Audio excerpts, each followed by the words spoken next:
Welcome. Thank you for joining us here at AmazingLove.org. And, it's been a dream of mine to reach people all across the world with a message of Jesus and His love. And so whether you're joining us from near or far, so glad that you're here. And we'd love to hear what God is doing in your life. So if He's blessed you by this ministry, please email us at impact@amazinglove@gmail.com. If you'd like to support this ministry and make sermons like this possible every week ongoing, please go to AmazingLove.org and go to our giving tab. But now may God bless you. May He guide you. May He speak into your life and direct you all through the power of His love. Thank you. And the problem with seeing everyone's highlight reel is that we become aware of Now that's what we're going to talk about, this type of deal. So you're wondering, well, what is Let me describe what is. So what is We're aware of the fact that there is new Let's say you got a new used car. Well, sometimes you can see on Facebook someone has a newer used car or even a new car, and now your new car isn't as new as the as someone else has, right? There is bigger. You thought your house was big. You thought your entryway was big. You thought your boat was big, but there is bigger that can be found if you're aware of it. I love this next one. There is a deer. And I have yet to upgrade to the 4K TV style, but someday I know it's out there, right? Or maybe, you were content with your cell phone, but now you can find a cell phone that you can dump water on, and you need one of those, because that's practical. Right. But HDR is out there, and I want it. Or what about this? They're smarter. The verbiage people use, the school their kids go to, the school you graduated from, you just realize they're smarter. There's healthier. You might be afflicted with chronic illness and everyone else seems to be enjoying life, and you just recognize some people are just healthier. There's prettier. There's a ton of out there. And here's the problem. Here's the principle. The awareness of drives our discontent.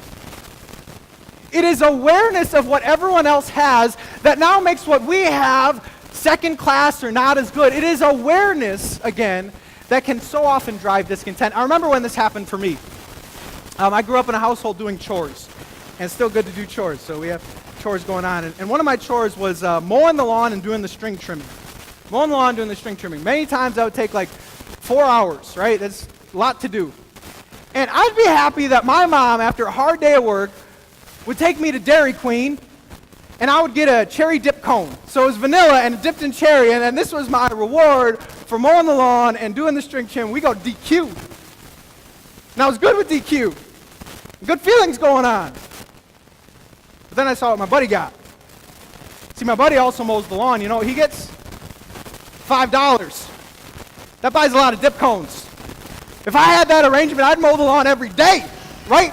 But they had and I wanted and now my cherry dip cone didn't look as good as $5 anymore because I knew was out there. I'm like, what's going on? You ever been experienced with Maybe it's seeing how the other side lives. And by the way, there's always an other side. There's always a richer side. And so you saw something fancy You saw something gourmet You saw something with more stars. And you experienced that and you're like, man, what I have ain't good anymore. And so you wanted some of that. You wanted to go back wherever that was. Because that that was good. That fancy that gourmet that lifestyle that was great. And in America, we specialize in the quest for If we're honest with ourselves, maybe there is something in out there that you want to be today. Maybe in this time of your life, you thought, man, I just would really like to be healthier. I want that Man, at this time of life, I just want to be smarter and graduate. I want to be talented because I just lost. I want to be richer. I want to have all more opportunities, and we're stuck smack in the middle of this quest for Can you relate with me? But it's interesting because works both ways. We feel bad when others have positive but there is a preferred out there. For example, let me get you the preferred We like it if others are slower than us at track meets. And shorter than us. Conscious of that. And nerdier. And poorer. And this is a harsh one. Older. Right? So it works both ways because we feel good about ourselves when we have the ers over these categories. And what's up with that? Because the reality is we're all asking a couple questions. The reason we deal with I believe we are all asking these questions, and here we go. How do I measure up? And am I doing okay? That's really what's beneath the surface. We're wondering, how do I measure up, and am I really doing okay? And to answer these questions, very honestly, we use the wrong metric. We are comparing ourselves to others and not finding the exact metric that will work. And maybe you've seen that this metric, this comparison thing, it's not working. But the quest for is short-sighted. So we need to really ask, how do we answer these questions? What is the metric we use to answer how do I measure up and am I doing okay? And what I would permit to you is we don't answer them based on how our brother or sister is doing. Don't answer it based on how our coworkers are doing. Don't answer it based on how your neighbors are doing. Don't answer it what your mama thinks you should be doing. Don't answer any of those ways. What we need to find is the real solution from here, because what we know about comparison is something that Andy Stanley put so brilliantly. I need to share with you. Andy Stanley, a lot of these thoughts from him. He said this. He said when it comes to comparison, there is no win in comparison. Now, I know we don't always like talking together, but can we say this together? You ready? There is no win in comparison. That's what we got to be real with. We got to stop it. But how? But how? Well, today we get to learn from someone who didn't have but who had est. And this is Solomon. Solomon had est over everyone. He was the smart est. He was the rich est. He was the talented est. He had the most romance. He had all the est that we could ever imagine. He took the American dream and the pursuit for happiness to the nth degree that we can't even imagine when it comes to riches, when it comes to career, and when it comes to romance. And when it comes to his position at est, he looks at us in our quest for And we need to see what he says. So let's get into it. This is one of my favorite books of the Bible. This is a book of the Bible that honestly set my perspective free. This is a book that I'll go back to when I know I'm getting lost in the rat race of the world. This is a book that gives so much perspective, if you would allow it. It's called Ecclesiastes. And the man with S tells us about everyone who's searching for Let's read. In your worship folders it says, "And I saw that all toil and all achievement spring from one person's envy of another. This too is meaningless, a chasing after the wind. Fools fold their hands and ruin themselves. Better one handful with tranquility than two handfuls with toil and chasing after the wind. Again, I saw something meaningless under the sun. There was a man all alone. He had neither son nor brother, but there was no end to his toil, and his eyes were not content with his wealth. For whom am I toiling, he asked, and why am I depriving myself of enjoyment? This too is meaningless, a miserable business."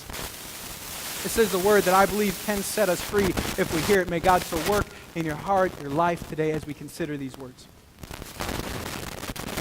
This past week I went to a pastor's conference, and I heard an interesting story of a guy who grew up in Montana. This guy's father in Montana grew up during the Cold War, and his father was an electrician. He was an electrician who made sure all the wiring was right for all the nuclear power hidden in Montana during the Cold War. And so he remembers how his father was part of the SALT talks. I'm not a history buff, but that stands for the Strategic Arms Limitation Talks. And he had to take Russian representatives to the remotest parts of Montana to show them how, again, the nukes were disarmed. And he, as a son at that time, was also shown where some of those nuclear powers were hidden in Montana. Now, the Cold War is an interesting thing, isn't it? It's a picture of how competition can lead countries against each other. And he actually told me that as Americans, we were failing in that race for competition, the race for arms. He said for every one nuke that we had, the Soviets had 11. And so again, we weren't even prepared. Both could have been wiped off the map, and that's crazy. We're familiar with competition in countries. Today it's not about arms, but as we look to China and we accuse Samsung, of stealing Apple's intellectual property, now it's a competition for economy. Well, just as our countries are competitive and spur one another on, is it possible that that's what's happening in our own hearts? That we're struggling and we're striving all based on competition and envy. Look at verse 4. Look at verse 4. Solomon says, I saw that all toil. How much toil? What was it? All. And all achievement. How much achievement? All. Yep. Spring from one person's envy of another. Is it possible that right now you're caught up in doing things and buying things and going places, not even because you want to do it, but because you are just envious of another? This is really, really interesting. And if you haven't considered that maybe you're operating out of envy, I think it's a gut check time. It is possible that right now you are working so hard on a dangerous quest for and you are sacrificing family values, and you are sacrificing what's truly important just because is out there. And for some reason you're convinced you need because someone else has The quest for is dangerous. Many times we can go into debt on this quest for We can sacrifice what is important. Many times in our quest for and propping ourselves up, we can be loveless, trying to say we're better than someone else or have over someone else. What we find is this. The quest for it's often driven by envy. I marked it green. Did you see that? Green with envy? Anyway. Still with me. Good. Oftentimes, it isn't even about that we need it. It isn't even about that we want it. It's just that someone else had and now we're convinced that somehow we need to go there, we need to buy that just because people have and my brother has and everyone else has This is very dangerous. I was studying on this text, and do you know, this thing, envy, is the reason Jesus died? Let me tell you the story. Back in Jesus' day, Pontius Pilate was handed over Jesus. And he saw through their motives. He knew the Pharisees and the religious leaders, they were just mad that he had See, he was greater, and he was smarter, and he was more popular. And Pilate saw right through it. And he sets up the scenario trying to get Jesus free, but he sees their motives. So when people gathered together, Pilate said, whom would you like me to release free? Trying to get an innocent man free. Barabbas or Jesus, who was called the Christ? For he knew that it was out of envy they had handed him over. See, envy is so ugly that it led to the death of Jesus. And I wonder this day, is envy still ugly? Let me give you one point in case that may prove why envy is ugly, and here it is. It's something that you would never admit to. It's something that after the sermon you're not going to talk about, but happens. It's the case where you know someone with and you're envious, and you hear of something bad happening to that person with And you would never say this, and you would never admit it, but inwardly there's a little bit of joy.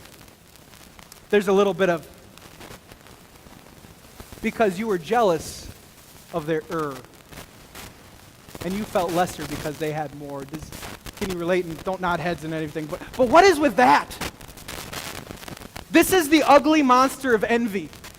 The ugly monster that, again, is driving us to sacrifice things and be loveless and go into debt, all because we are green with envy, all because we are on this quest for And today is the day that I just hope God would give you a vision to see how ugly envy is. I hope God would kind of break your heart over what you're doing right now, so that maybe you could be set free. So that maybe you could, again, strive for what's really important over the quest for Today's the day, I believe, to repent of envy. If you're cut to the core, let's leave it at this place. Let's stop the comparison trap. Let's say this is what it is. It's a sin. And let's lay it at the foot of the cross, saying, I don't want it anymore. I want out of it. Well, if that's where your heart is, I have good news for you. I have good news in the name called Jesus. Let me consider with you what Jesus did for us. Jesus is another man with S. He is the richest. He is the gloriest. He is the highest. And what we know is that the highest became the lowest, all out of love for us. The highest became the lowest, all out of love for us. Let me say it one more time. The highest became the lowest, all out of love for you and for me. Look at this passage from Philippians.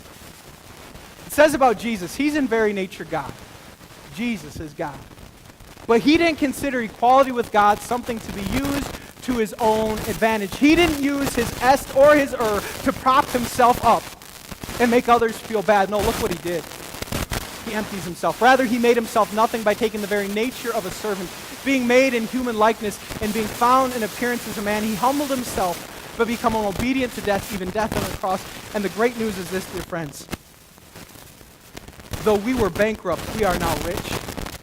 Though we were sick, we are now healthy. Though we were imperfect, we are now perfected through that one, because the highest became the lowest out of love for us. Your sins are forgiven. You need to know through faith in Jesus, right now you're perfect. Right now you don't have to be anything other than what he has made you, and he's not looking for anything else. This is the great news of Jesus, our Savior. The highest came the lowest, all out of love for us. You are now perfected through Jesus. This is the good news. And so what we are now is children of God. And maybe you know that. You are right now a child of God. We are the sons and daughters of God through faith in Jesus. And we need to talk a little bit about a parent's love. All right? Are there any proud parents in the room today? Maybe even proud relatives on Confirmation Sunday, huh? Those proud parents, and truly it's a reason to be proud, right? We're going to hear not only our children confess Jesus, but also commit to following Jesus, even though that's a tough thing to do. That is a reason to be proud, dear parents.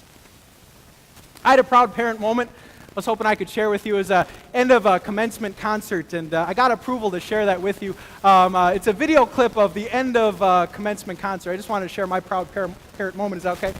Here it is.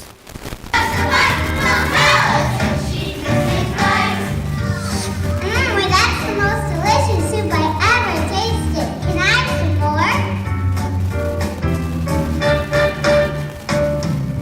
My, oh my, look at the time. It's getting late, you know.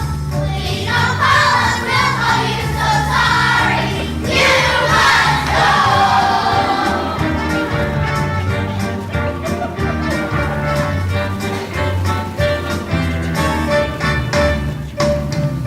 Try it, it's delicious. Try it, so nutritious. That's what soup will justify.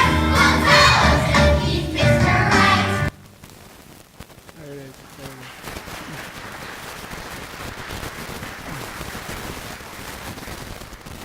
Thank you for joining with me in that. And, I'm proud regardless of how she sang or what she did, aren't I? I'm proud if she messed it all up.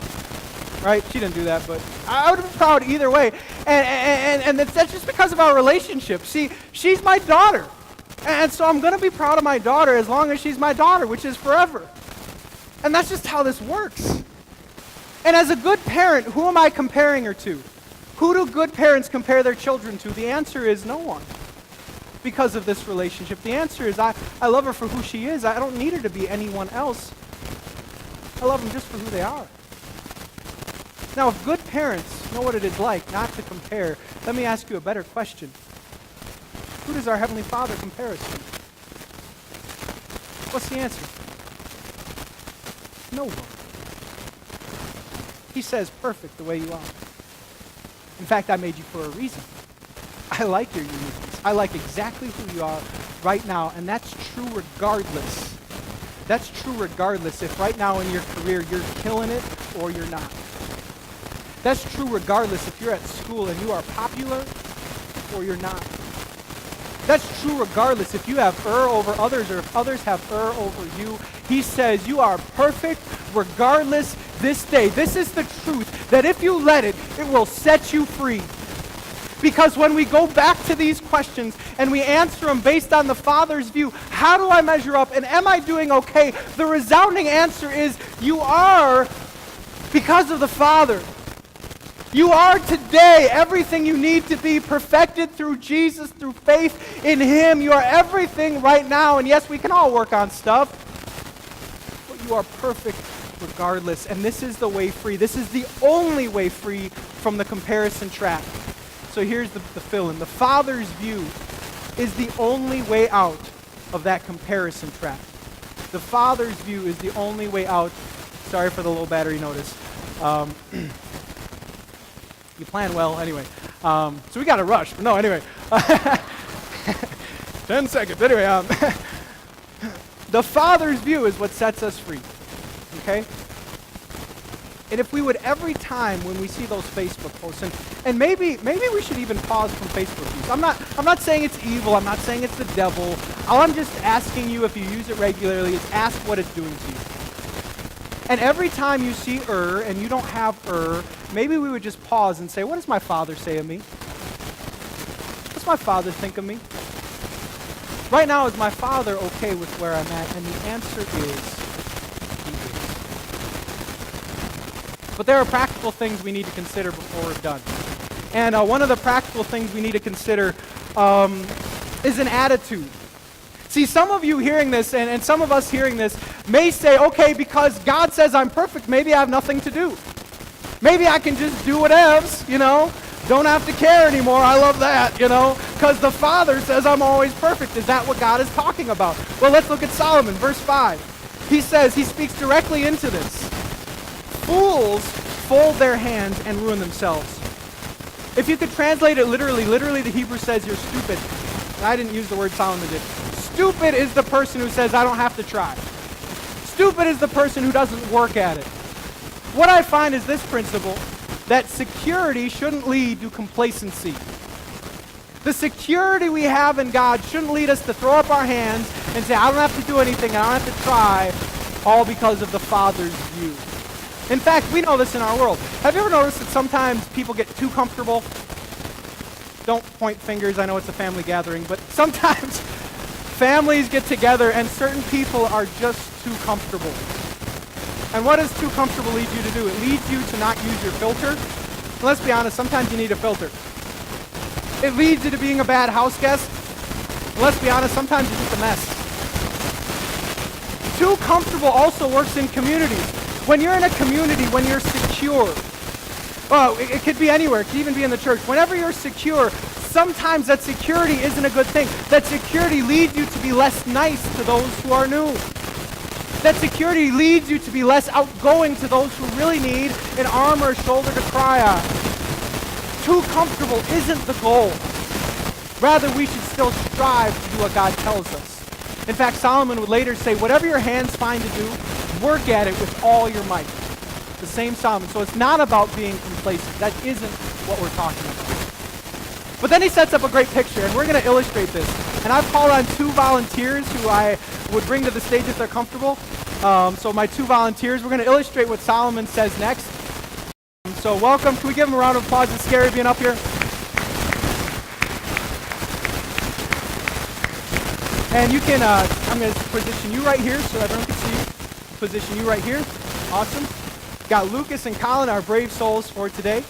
And what I'm going to have you do is I'm going to hold some oranges. Now, Lucas, what I need you to do is keep an open palm just like this. So this hand is free. And don't squeeze it, but keep it balanced. So you need some balance. You think you got it? And so we're just going to keep an open palm. There, we're presenting now. So you're like Vanna White. Anyway, use the hands. Anyway, sorry. There we go. Very good. Very good. So that's Colin. Or that's Lucas. Very good. Look at that. He's doing great. Anyway, have to hurry. His arm's going to get tired. Anyway, you, on the other hand, have 2 oranges. Now, you don't want an open palm. You want a clenched fist. And so I want you to hold it like this. Okay? Got it? Think you can do it? Here's 1 orange. Clench. Yep, don't squeeze the orange out of it. There you go. Okay, so what we're doing is we're setting up verse 6. Now, Lucas is our good example. Sorry, Tom. Lucas, look at verse 6. Better 1 handful with tranquility. So you are a handful with tranquility. Very good. And it's literally a reference to the palm. That if you read the Hebrew, it says that your palm is open. It's sitting on the palm with an open hand. And so give us your best smile. Look at that. You know, here's a good one. And Colin, we're going to get to you. Then 2 handfuls with toil and chasing after the wind. So Colin, I'm sorry, but you're not having a good go at it. Could you give us our best frowny face? By the way, dude. Good. And what happens is this dichotomy of what can happen in God's life next. So Lucas right now, he's got an open hand. He's saying with Job, whatever the Lord gives or takes away, the name of the Lord be praised, because it's all from him. And he's free with that other hand. That's awesome. And so what can happen with Lucas is I can take the orange out, right? And sometimes I put something worse in. You know, here's stale bread. There you go. But at least he's ready for the stale bread because he's got an open hand. He's like, la-di-da, it's all good from God anyway. It's all what I need. There we go, okay. And well, I can also switch it out again. And sometimes it gets better. Here's our Aldi brand Nutella equivalent. There it is. You got some hazelnut spread, man. All because you had an open hand and you were ready for that. And he's still like, I got all that I need. God's good, hey. But look what happens next. I got the biggest thing, and your hands are open so you can. Sour Patch Kids, dude. You're in the season, right? You know, and it's just a good season. I got some Sour Patch Kids in my hand because my hand were open. Now, Colin, buddy, I can't give you nothing. Look at this. I try to give you bread. Don't have hands to hold it. I try to give you the Nutella. You don't have hands to hold it. I try to give you Sour Patch Kids, but dude, the honest thing is, your hands are full, aren't they? This is our buddy called the American. The American who says, I gotta hold tightly to everything I got right now. Because God forbid I lose a certain cent. God forbid I lose my job. What would God do if I lost my job? I don't know. God, hold on. God forbid I lose that person in my life right now. God forbid I lose some money, right? Because what's gonna happen? I don't know. Well, look at what Lucas was doing the whole time. Even when he had stale bread, he had what he needed. He's got something better because he had an open hand. You get it? Sounds pretty good. Let's give him a round of applause. I'm going to trade you out, buddy. Nope, it's yours. It's yours. So what we find is this principle then. Don't hold on to what you have. Be open for what God might give. There are some who right now are just saying, I need to hold on with a clenched fist for everything because I don't know what God's going to do in the next season. Let me tell you something. He's got you in the next season. You can be open to his will in the next season. You can be open to what he does in the next season as long as you have an open hand willing to accept whatever is best from our God. This is the truth that sets us free. But now we got to close. And we need to close by how we look at each other. Because we started on how we viewed each other, and it got pretty ugly, right? We need to be set free from our view from other people. And the only way we're set free is going back to Jesus. Remember that gospel portion that said he lowered himself, the highest became the lowest? Paul actually used that same section to give us these words. It was actually words of encouragement for Christians. He said, do nothing, go back, out of selfish ambition or vain conceit, but in humility consider others better than yourselves. You know your way out today is to give up the game of her and just say, yep, people got her. I'm all right. There's her out there. Man, people are talented. They sure are richer. Some are healthier. I'm okay. We can declare that they are We can say they're remembering that we are S. That the Father says right now, you are the holy S. The best. You are everything that is needed regardless of imperfections through faith in Jesus, and this is yours, the truth that sets you free, even if you're just visiting us today. If you don't consider yourself a Christian, we would have you believe that this is the truth because Jesus died in your place, set you free from the comparison. You measure up.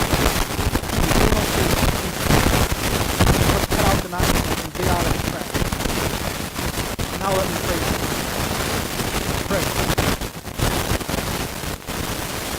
Heavenly Father, this is way easier to preach than it is to do. But when I am tempted to compare or put myself down, let me remember how you view me. I am your child in faith in Jesus. Let me also be open to your will in my life as I strive each day to live for your glory. In striving for you, help me to love others around me and sincerely want what is good for them with without end. In Jesus' name.